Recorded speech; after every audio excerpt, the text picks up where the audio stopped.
I just picked up this engine a couple hours ago. This is an M151, probably A2 Mutt engine. These were made by AM General.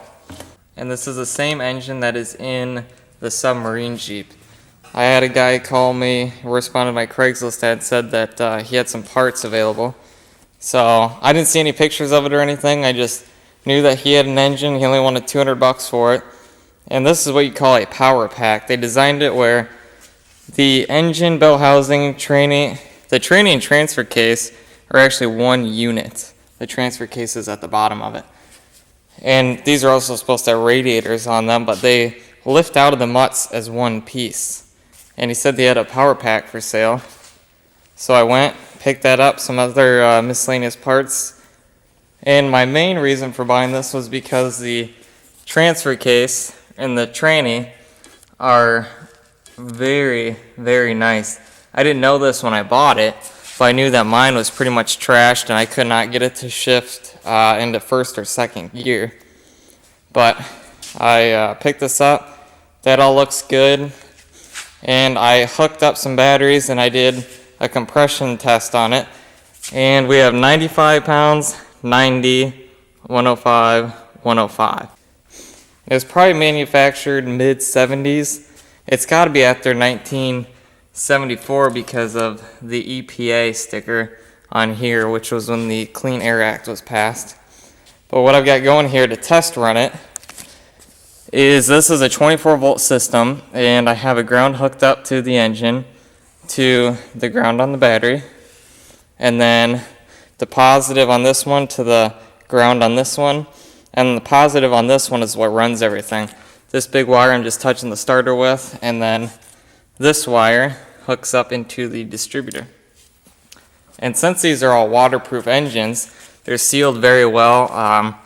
The wiring right here is really nice and thick and sealed, and the spark plugs and all this other stuff sealed pretty well. We don't have an air cleaner on it. When I bought the Sub Jeep originally, we hooked up some batteries to it, popped right over. And I have no doubt in my mind this one's going to do the same thing because it's just built so much better. So what we're going to do before we run it is put in some gear oil because this is bone dry. And it looks like this is recently rebuilt. I mean, this could have been a rebuilt transmission transfer case that the guy put it back together on the engine, just never messed with. So we're going to see if we can put the gear oil in, put everything back together, use some gasoline, see if we can't get it to run.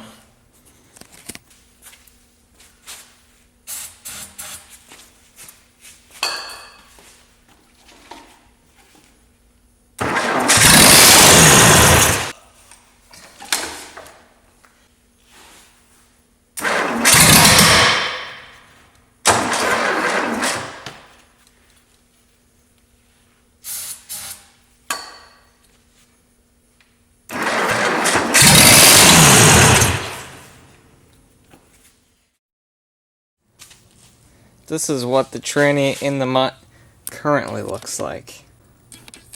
It's pretty rusty, especially right there, the shifter piece and the bearings, and it's filled up with water. It's just not good. That's what the starter looks like. It's pretty beefy looking. And there's actually a gasket that goes between the starter and the bell housing because all that is waterproof as well. So what we're going to do now is see if it has compression similar, better, or worse than the engine I just picked up. Here's the old shifter tower, the one that came in the Submarine Jeep. You can see it's pretty rusty, a lot of surface rust in through this area, and it's just packed in through the grooves where it's supposed to slide in back and forth. And then the shifter tower that came on the new engine training is beautiful. I mean, this looks like it was just rebuilt. It's all nice and clean and smooth, and the other one would not shift into first or reverse, but this one shifts super nice.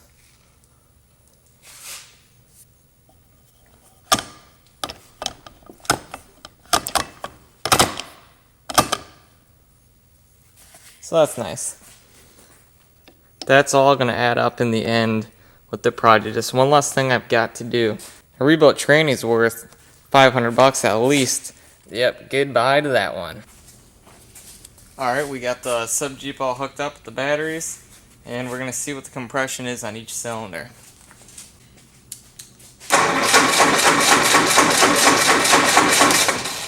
Oh, that's 125 on the first one.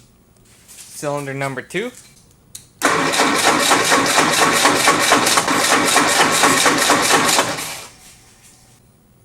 125.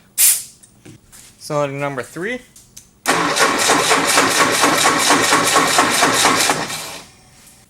125. Number 4. Last one.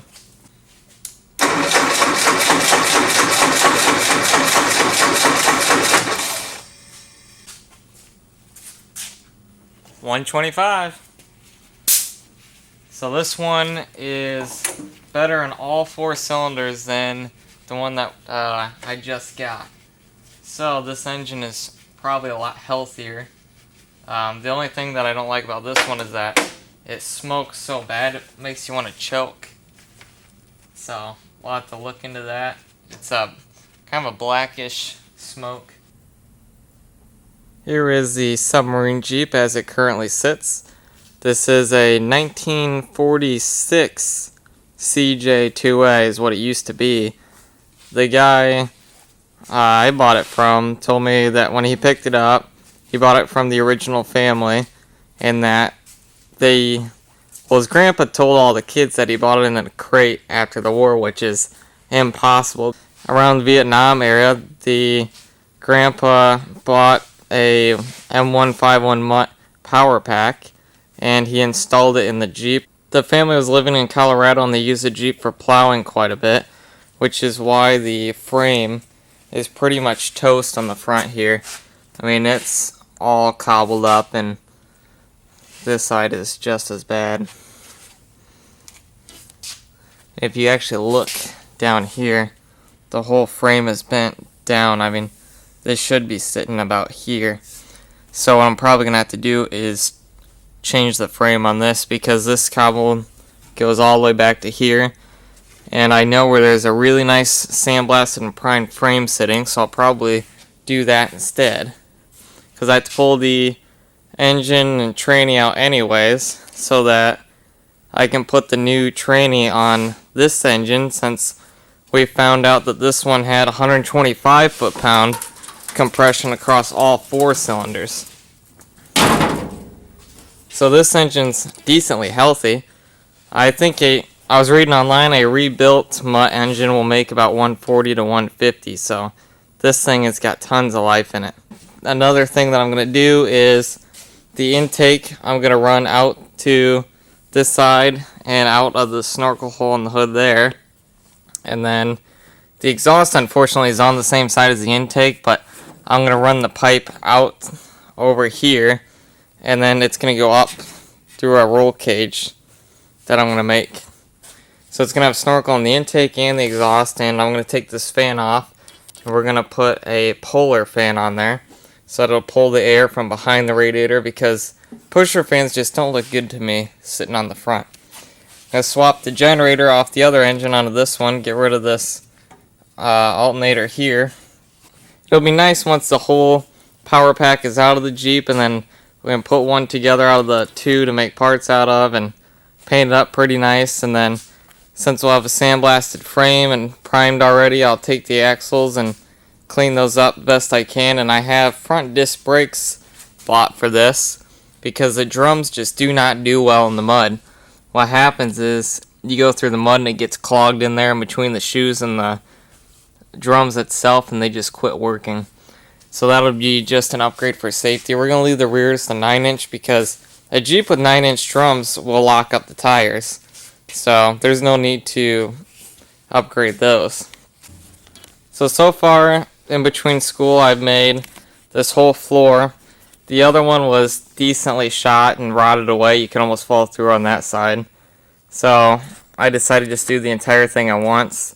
And this is neat because the transfer case is under the tranny. We don't have a hump that goes across here, so this is nice and flat, and I'm going to put a big ammo box right there for waterproof storage. And then I'm going to buy an original Mutt transmission cover and then make some sides for it that come down. And I found out that I am going to have to get a custom gas tank made because, one, the floor sits up higher than it should, and someone hacked open this and it doesn't fit in there very well. And the stock gas tank hits up against this now. So I'm going to want one that's just a little bit shorter. And then since I'm going to make this look like an MB, I'll block that over and then cut out the tool slots. I've already kind of got it drawn out there. Make the tank maybe a top fill. And then to make the back end look like an MB, I took the tailgate and I spun it 180. That was on here. And then I cut the sides and I cut the bottom and then welded it flush with the body. I just got to go over it with some Bondo a little bit. So after the Jeep was done plowing, it went back to Indiana, and then they used it for towing around a hot dog cart. And the nice thing about this Jeep is that it's got the wrong engine and tranny in it. The body's been completely rebuilt by the original family.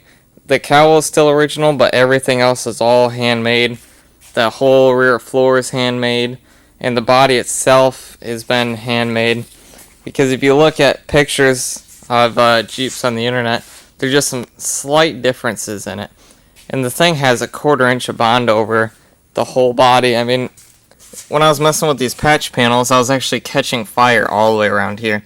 So I guess I'll just have to continue the Bondo across the patches and get those fixed. But I got it spray painted right now so it doesn't rust when it sits outside. Then for tires, I have a set of tractor tires I'm going to put on it, which will be pretty neat. And the rear axle will be welded. It's going to have a roll cage, upholstery, seats, all that good stuff. So it will be neat.